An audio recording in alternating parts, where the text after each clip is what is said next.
Dear students, আজি মই তোমালোকৰ কাৰণে আন এটি ভিডিঅ' লৈ আহিছোঁ আৰু আজিৰ ভিডিঅ'ত আমি আলোচনা কৰিম মৰিগাঁও জিলাত আজি হৈ যোৱা নৱম শ্ৰেণীৰ মেথামেটিক্সৰ কুৱেশ্যন পেপাৰটোৰ ওপৰত। ইয়াত যিমান কেইটা MCQ আছে মই তোমালোকক কৰি দি আছোঁ এনসাৰ কেইটা, তোমালোকে মিলাই চাবা কোনে কি কৰিছা, কিমান শুদ্ধ হৈছে কিমান ভুল হৈছে। তেন্তে বলা দেৰি নকৰি ভিডিঅ'টো ষ্টাৰ্ট কৰোঁ। আৰু এটি কথা, যিসকলে চেনেলটো এতিয়ালৈকে ছাবস্ক্ৰাইব কৰা নাই তোমালোকে ছাবস্ক্ৰাইব কৰিবা। বেলেগ কুৱেশ্যনবিলাক দিয়া হ'ব, আগন্তুক পৰীক্ষাবিলাকৰ প্ৰস্তুতিৰ ওপৰত আলোচনা কৰা হ'ব।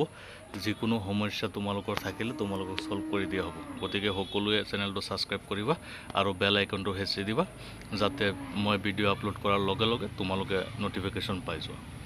তো ব'লা এতিয়া ভিডিঅ'টো ষ্টাৰ্ট কৰোঁ।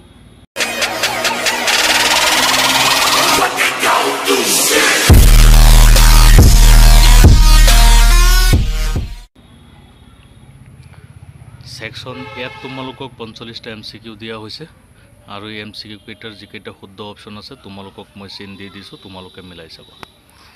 1 নম্বৰৰ অপশ্যন C শুদ্ধ, 2 নম্বৰৰ অপশ্যন A শুদ্ধ, 3 নম্বৰৰ অপশ্যন C শুদ্ধ, 4 নম্বৰৰ অপশ্যন C শুদ্ধ, 5 নম্বৰৰ অপশ্যন D শুদ্ধ, 6 নম্বৰৰ কাৰণে অপশ্যন A শুদ্ধ,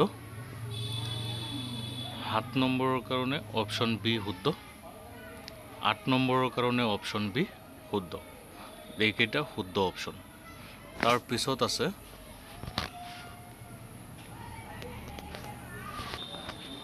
9 নম্বৰৰ কাৰণে অপশ্যন A শুদ্ধ, 10 নম্বৰৰ কাৰণে অপশ্যন B শুদ্ধ, 11 নম্বৰৰ কাৰণে অপশ্যন C শুদ্ধ। তাৰপিছত কুৱেশ্যন নম্বৰ 12ৰ কাৰণে অপশ্যন B শুদ্ধ। তাৰপিছত কুৱেশ্যন নম্বৰ 13ৰ কাৰণে অপশ্যন B শুদ্ধ, কুৱেশ্যন নম্বৰ 14ৰ কাৰণে অপশ্যন B শুদ্ধ, কুৱেশ্যন নম্বৰ 15ৰ কাৰণে অপশ্যন D শুদ্ধ। অপশ্যন D শুদ্ধ হ'ব। কুৱেশ্যন নম্বৰ 16ৰ কাৰণে অপশ্যন C শুদ্ধ, -5/2।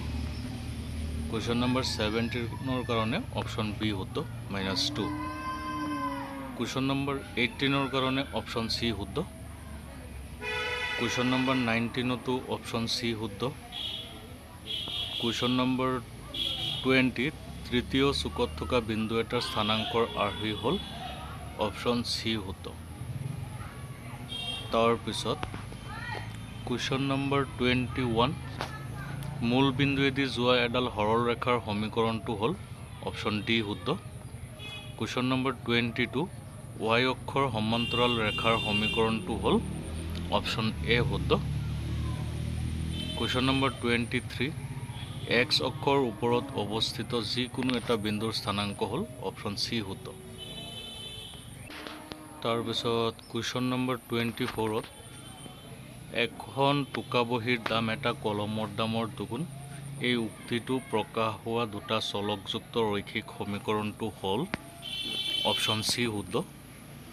কুৱেশ্যন নম্বৰ 25ৰ কাৰণে অপশ্যন B শুদ্ধ, কুৱেশ্যন নম্বৰ 26ৰ কাৰণে অপশ্যন B শুদ্ধ। তাৰপিছত কুৱেশ্যন নম্বৰ 27ৰ কাৰণে অপশ্যন B শুদ্ধ, কুৱেশ্যন নম্বৰ 28ৰ কাৰণে অপশ্যন C শুদ্ধ, কুৱেশ্যন নম্বৰ 29ৰ কাৰণে অপশ্যন D শুদ্ধ। কুৱেশ্যন নম্বৰ 30ত দিছে প্ৰত্যাৱৰ্তী বা প্ৰবৃদ্ধ কোণৰ মাপ, এইটো অপশ্যন D শুদ্ধ। কুৱেশ্যন নম্বৰ 31 যদি এযোৰ ৰৈখিক জুৰীয়া কোণৰ এটা কোণৰ মাপ 130 ডিগ্ৰী হয় তেন্তে আনটো কোণৰ মাপ হ'ব 50 ডিগ্ৰী, অপশ্যন D শুদ্ধ। কুৱেশ্যন নম্বৰ 32 যদি x এটা স্থূলকোণ হয় তেন্তে xৰ মান হ'ব অপশ্যন C শুদ্ধ। 32 নম্বৰত অপশ্যন C শুদ্ধ। কুৱেশ্যন নম্বৰ 33 ত্ৰিভুজ এটাৰ তিনিওটা কোণৰ সমষ্টি, অপশ্যন D শুদ্ধ। 34 তলৰ কোণটো ত্ৰিভুজৰ সৰ্বসমতা বিচাৰৰ চৰ্ত নহয়, অপশ্যন D। কুৱেশ্যন নম্বৰ 35 সমবাহু ত্ৰিভুজ এটাৰ প্ৰতিটো কোণৰ মাপ 60 ডিগ্ৰী, অপশ্যন C শুদ্ধ। 36 নম্বৰটোৰ কাৰণে অপশ্যন A শুদ্ধ। 37 নম্বৰৰ কাৰণে অপশ্যন এ শুদ্ধ, 38 নম্বৰৰ কাৰণে অপশ্যন চি শুদ্ধ, 39 নম্বৰৰ কাৰণে অপশ্যন বি শুদ্ধ, 40 নম্বৰৰ কাৰণে অপশ্যন চি শুদ্ধ তোমালোকৰ, 41 নম্বৰৰ কাৰণে অপশ্যন চি শুদ্ধ, 42 নম্বৰৰ কাৰণে অপশ্যন ডি শুদ্ধ।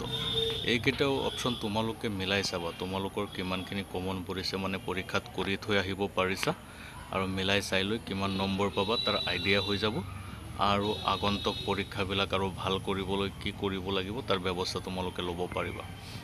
তাৰপিছত আমি যাওঁ কুৱেশ্যন নম্বৰলৈ। তাৰপিছত কুৱেশ্যন নম্বৰ 43, যদি এটা সামান্তৰিকৰ কৰ্ণ দুডাল সমান তেন্তে সামান্তৰিকটো হ'ব এটা আয়ত। অপশ্যন এ শুদ্ধ, 44ত অপশ্যন বি শুদ্ধ, 45ত অপশ্যন এ শুদ্ধ। এই 45টা MCQ মই তোমালোকক কৰি দিছোঁ, এইকেইটা মিলাই চাবা। তাৰ পৰৱৰ্তী যিবিলাক কুৱেশ্যন আছে সেইবিলাক চোৱা। ছেকশ্যন বিত দিছে 0.08ক শতকৰাত প্ৰকাশ কৰা। তাৰপিছত 47 নম্বৰ, 48, 49, 50, 51, 52, 53, 54 এই কুৱেশ্যনকেইটা চাবা তোমালোকে কেনেকৈ কৰিব পাৰিছা, কৰিব পৰা নাই। আজিৰ পৰীক্ষাৰ কুৱেশ্যন পেপাৰ এইখিনি আহিছে। আশা ৰাখিছোঁ তোমালোকৰ পৰীক্ষা ভাল হৈছে আৰু আগন্তুক পৰীক্ষাবিলাকলৈ শুভেচ্ছা থাকিল। ধন্যবাদ।